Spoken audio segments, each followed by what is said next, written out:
নমস্কার বন্ধুরা, আজ আমাদের দার্জিলিং ভ্রমণের চতুর্থ অর্থাৎ শেষ দিন। এখন সকাল সকাল আমরা দাঁড়িয়ে আছি দার্জিলিং ম্যালে। এরকম ফাঁকা ফাঁকা ম্যাল একমাত্র এই সাত সকালেই সম্ভব। দোকানপাট সবই বন্ধ, তবে বেশ কিছু মানুষজন মর্নিং ওয়ার্কে বেরিয়েছে। আর আমরা চলেছি দার্জিলিংয়ের অন্যতম ঐতিহ্য ইউনেস্কো ওয়ার্ল্ড হেরিটেজ তকমাপ্রাপ্ত টয় ট্রেন এক্সপ্লোর করতে। আপনারাও চলুন আমাদের সাথে। আমরা এখান থেকে যাব দার্জিলিং স্টেশনে। ওখান থেকে আমরা ধরব 9:25-এর স্টিম লোকোমোটিভ। আমরা এখন দাঁড়িয়ে আছি দার্জিলিং স্টেশনে। আপনাদেরকে বলে রাখি, আপনারা টয় ট্রেন রাইড নিতে চাইলে অবশ্যই অ্যাডভান্স টিকিট কাটবেন। আইআরসিটিসি ওয়েবসাইট থেকে জয় রাইডের ডিজেল লোকোমোটিভ বা স্টিম লোকোমোটিভের টিকিট পেয়ে যাবেন আপনারা।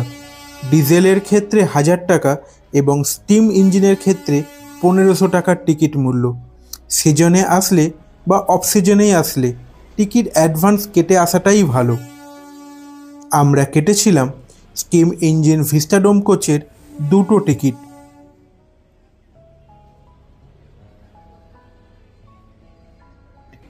ট্রেনের বাইরেটা যেরকম চকচকে, ভেতরেরটা ছিল ঠিক সেরকমই ক্লাসিক। যথাসময়ে আমাদের ট্রেন ছেড়ে দিল। ঝিকঝিক আওয়াজ তুলে পাহাড়ি রাস্তায় এঁকে বেঁকে চলতে থাকলো আমাদের ট্রেন।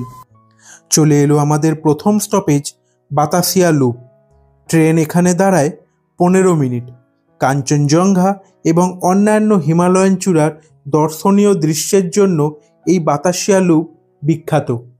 আর এই বাতাসিয়া লুপের মাঝখানেই রয়েছে গোর্খা ওয়ার মেমোরিয়াল। এটা সেই সব সাহসী গোর্খা সৈন্যদের স্মরণে তৈরি হয়েছিল যারা স্বাধীনতার পর বিভিন্ন কারণে জাতির সার্বভৌমত্বের জন্য নিজের জীবন উৎসর্গ করেছিল।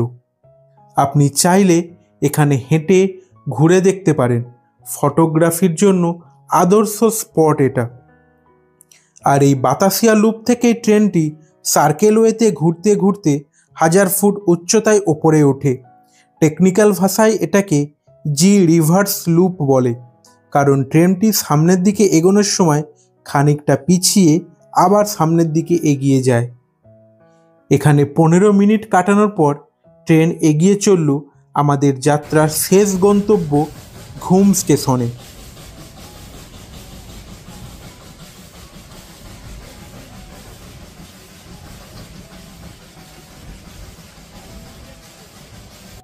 সমুদ্রপৃষ্ঠ থেকে প্রায় 7400 ফুট উঁচুতে অবস্থিত এই ঘুম স্টেশন ভারতবর্ষের সর্বোচ্চ রেল স্টেশন।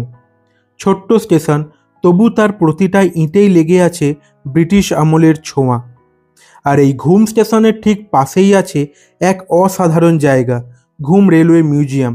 ছোট্ট হলেও এই মিউজিয়ামে সংরক্ষিত আছে দার্জিলিং হিমালয়ান রেলওয়ের এক সমৃদ্ধ ইতিহাস।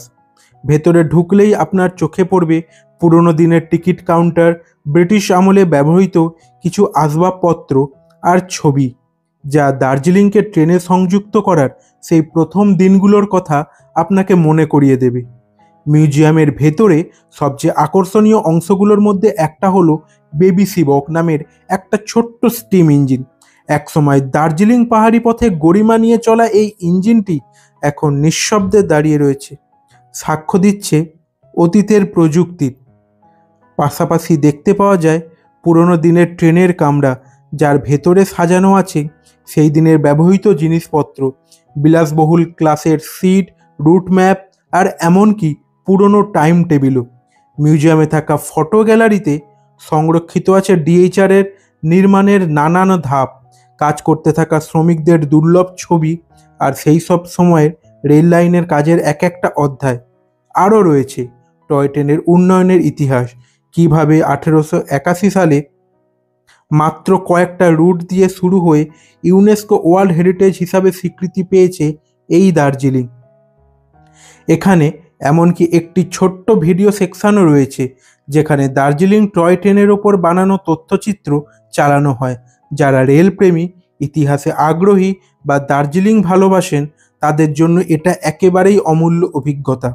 এই মিউজিয়ামের প্রতিটা কোণ, প্রতিটা প্রদর্শনী যেন এক একটা সময়ের দরজা খুলে দেয়। এরপর আমাদের আবার শুরু হলো ফিরতি যাত্রা, বাতাসিয়া লুপ পার করে দার্জিলিং স্টেশনের পথে। আর এই স্বল্প সময়ের মধ্যেও কত গল্প, কত স্মৃতি জুড়ে গেল আমাদের সফরে। আজকের ভিডিও এইটুকুই। আর ভিডিওটি ভালো লাগলে লাইক, শেয়ার, সাবস্ক্রাইব করে পাশে থাকবেন। ধন্যবাদ।